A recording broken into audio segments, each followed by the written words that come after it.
Oubliez tout ce qu'on vous a dit sur votre éducation. On vous a menti, on ne vous a pas appris à réfléchir, on vous a appris à réciter. Et le pire, c'est que vous avez probablement un diplôme qui prouve que vous êtes excellent à ce petit jeu de perroquet. Imaginez la scène, nous sommes en 1952, à Rio de Janeiro. Dans l'amphithéâtre, les futurs ingénieurs de l'élite brésilienne sont assis, stylo prêt. Face à eux, un homme au regard électrique. Richard Feynman, futur prix Nobel de physique. Il pose une question simple. Les étudiants répondent en chœur, une définition parfaite, millimétrée, presque robotique. Feynman sourit, puis pose exactement la même question, mais avec des mots différents. Silence de mort. Personne ne lève la main, personne ne comprend de quoi il parle. Pourtant, ces étudiants réussissent leurs examens. Ils ont des mentions. Le système appelle ça une réussite. Feynman, lui, appelle ça une tragédie. Ce qu'il a découvert dans cette salle de classe n'est pas un cas isolé de l'époque. C'est ce qui se passe encore aujourd'hui dans chaque université, chaque conseil d'administration et chaque entretien d'embauche. C'est la culture du playback. Pour comprendre ce que Feynman a vu, il faut entrer dans la machine avec lui. Il ne se contentait pas de donner des cours, il observait le système de l'intérieur. Un jour, il assiste au cours d'un collègue ingénieur. Le professeur parle lentement, très lentement. Il dit « Deux corps sont considérés comme équivalents si des couples égaux produisent des accélérations égales. » Les étudiants notent chaque mot, lettre par lettre. Le professeur répète la phrase. Les étudiants vérifient leurs notes. On avance.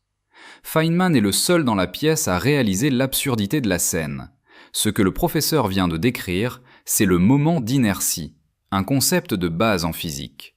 Mais pour les étudiants, ce ne sont pas des objets en rotation, ce ne sont pas des forces, ce n'est pas du réel, ce sont juste des bruits qu'on transforme en encre sur du papier.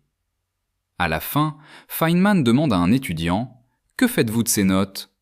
L'étudiant répond « Oh, on les étudie, on a un examen. » Et à quoi ressemblera l'examen ? C'est facile, la question sera « Quand deux corps sont-ils équivalents ?»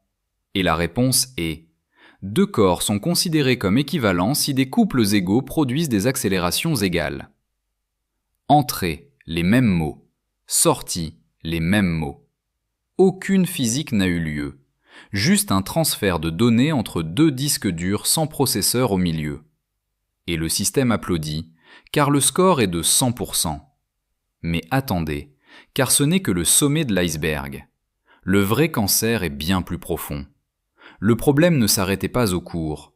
C'était une culture du silence. Si un étudiant avait une question, il ne la posait jamais. Pourquoi ? Parce qu'admettre une confusion, c'était admettre une faiblesse.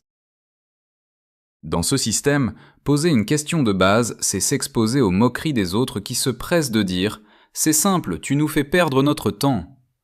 Résultat, les questions s'arrêtent et avec elles toute chance de réelle compréhension. Feynman appelait cela une éducation auto-propagée et dénuée de sens. C'est un système qui tourne à vide, comme un moteur déconnecté des roues. Si vous avez déjà passé 20 ans dans une grande organisation, vous connaissez cette sensation. C'est cette réunion où personne n'ose dire qu'il ne comprend rien au plan stratégique, car tout le monde fait semblant d'être dans le secret des dieux. Mais Feynman a décidé de briser le décor.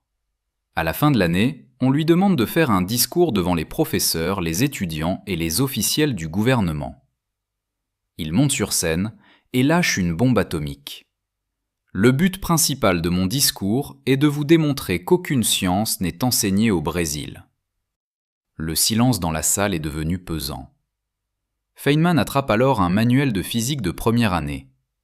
Il l'ouvre au hasard sur une expérience de balle roulant sur un plan incliné. Le livre donne les résultats parfaits. Mais Feynman sait que ces chiffres sont faux. Pourquoi ? Parce que si vous faites vraiment l'expérience, une partie de l'énergie se transforme en rotation de la balle. Les chiffres du livre étaient des inventions, une science de papier. Personne n'avait jamais fait l'expérience. On se contentait de mémoriser des mensonges pour passer des examens de pacotille. Et là, le coup de grâce. Feynman dit « Peut-être que je me trompe. Après tout, il y a 2 étudiants dans ma classe qui sont excellents, et un physicien ici qui comprend vraiment ce qu'il fait. Le premier étudiant se lève. J'ai été éduqué en Allemagne. Le second, éduqué ailleurs. Le physicien, j'ai appris seul pendant la guerre quand les professeurs étaient partis. Verdict, 100% de ceux qui comprenaient la physique l'avaient apprise hors du système officiel. Le chef du département de l'éducation s'est levé, livide, et a dit « Je savais que nous avions une maladie. Je réalise que nous avons un cancer. » 12 ans plus tard, en 1964, Feynman découvre que le mal n'était pas limité au Brésil. Il est nommé à la commission des programmes de Californie pour évaluer les futurs manuels de mathématiques. On lui envoie 150 kilos de livres. Imaginez la pile, elle monte jusqu'au plafond. Les autres membres de la commission se partagent le travail, écoutent les argumentaires de vente des éditeurs, feuillettent les couvertures. Feynman, lui, décide de tous les lire, de la première à la dernière page. C'est là qu'il découvre l'absurde. Un éditeur avait envoyé un spécimen inachevé. Les couvertures étaient magnifiques, la reliure parfaite, mais à l'intérieur, les pages étaient blanches, totalement vides. Pourtant, ce livre a reçu des notes de la part des autres commissaires. Mieux encore, il a obtenu un score plus élevé que certains ouvrages qui contenaient du texte. Comment est-ce possible ?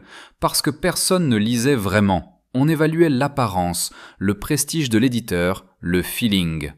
On évaluait une illusion de savoir, une coquille vide validée par un système qui ne vérifie plus le contenu, seulement la forme. Mais le pire restait à venir avec les manuels de science pour les enfants. Un livre montrait 3 images, un jouet mécanique à ressort, un vrai chien et une moto. Sous chaque image, la même question. Qu'est-ce qui les fait bouger ? Et la réponse officielle du manuel, c'est l'énergie qui les fait bouger. Feynman a bondi. Pour lui, ce n'était pas une explication, c'était un tour de magie linguistique. Énergie, ici, est un mot creux. Vous pourriez le remplacer par Walcalix ou Zorvax, et l'information resterait nulle. Si vous dites à un enfant que le jouet bouge à cause de l'énergie, vous ne lui apprenez rien sur le monde, vous lui apprenez juste une étiquette. Ce que le livre aurait dû faire, c'est dire à l'enfant « Ouvre le jouet, regarde le ressort, vois comment il s'enroule, comment il stocke la force et comment il fait tourner les engrenages qui enfin font tourner les roues. » Ça, c'est de la science, c'est comprendre le mécanisme caché derrière l'apparence. La science, ce n'est pas étiqueter le réel, c'est le démonter pour voir comment il respire. Feynman a alors proposé un test simple. Si vous ne pouvez pas expliquer un concept avec vos propres mots, sans utiliser le jargon qu'on vient de vous apprendre, alors vous ne l'avez pas compris. Vous avez simplement appris une définition. Et il y a un univers de différence entre connaître le nom de quelque chose et connaître la chose elle-même. 10 ans après le scandale des manuels scolaires, Feynman monte sur l'estrade devant les diplômés de Caltech pour prononcer l'un des discours les plus marquants de l'histoire des sciences. Il lui donne un nom étrange, la science du culte du cargo. Voici l'histoire derrière ce nom. Pendant la Seconde Guerre mondiale, des avions militaires américains atterrissaient sur de petites îles isolées du Pacifique, apportant de la nourriture, des vêtements, des radios, des merveilles que les indigènes n'avaient jamais vues. Puis la guerre s'est terminée. Les avions ont cessé de venir. Alors les habitants ont fait ce que font les humains quand ils veulent désespérément que le miracle se reproduise. Ils ont imité la forme. Ils ont construit des pistes d'atterrissage en bambou. Ils ont sculpté des casques en bois. Ils ont érigé des tours de contrôle en paille avec un homme à l'intérieur, portant ses faux écouteurs et agitant des drapeaux. Tout y était, la piste, la tour, les signaux. Mais les avions ne sont jamais revenus. Feynman expliquait aux diplômés que l'éducation moderne fonctionne exactement comme ces pistes en bambou. On copie tout ce qui ressemble au savoir, le jargon, les titres, les blouses blanches, les méthodes statistiques complexes, les diplômes encadrés. On porte le casque en bois, mais on ne reçoit aucun signal parce que la fondation, la compréhension réelle, est absente. Le diplôme n'est qu'un accessoire de théâtre si vous ne savez pas construire le moteur. Et c'est ici que Feynman lâche la vérité qui relie tout. Le premier principe est que vous ne devez pas vous tromper vous-même, et vous êtes la personne la plus facile à tromper. C'est pour cela que le système survit, pas parce qu'il fonctionne, mais parce que les gens à l'intérieur se sont convaincus mutuellement que les casques en bois fonctionnent. Le titre confirme l'illusion, le vocabulaire la renforce, et vous ne remarquez pas que vos écouteurs sont en paille parce que tout le monde autour de vous porte la même paire. En 2025, une étude montrait que 89% des éducateurs pensent que leurs étudiants sont prêts pour le monde du travail, alors que près de la moitié des diplômés se sentent totalement incapables d'assumer un poste de débutant. Ce n'est pas un simple décalage, c'est un culte du cargo avec un budget de plusieurs milliards. C'est être capable de réciter du Socrate en grec parfait sans avoir la moindre idée de ce qu'il a voulu dire. C'est être fluide, confiant et vide. Mais il y avait une personne qui avait compris comment briser cette boucle infernale, et ce n'était pas un professeur. C'était un simple vendeur d'uniformes qui n'avait jamais fini l'université. Le père de Richard Feynman. Dans son livre « Vous voulez rire, monsieur Feynman ?» le physicien se souvient de la manière dont son père lui lisait l'encyclopédie. Quand le texte disait « Ce dinosaure mesure 8 mètres de haut et sa tête fait 2 mètres de large », son père ne passait pas à la ligne suivante. Il s'arrêtait et disait « Réfléchissons.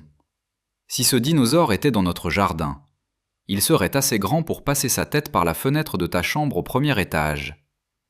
Mais sa tête serait trop large pour entrer par l'ouverture. » Chaque chiffre devenait une image. Chaque abstraction devenait une réalité physique. Il ne lui apprenait pas des noms, il lui apprenait à traduire le monde. Pour les oiseaux, la leçon était la même.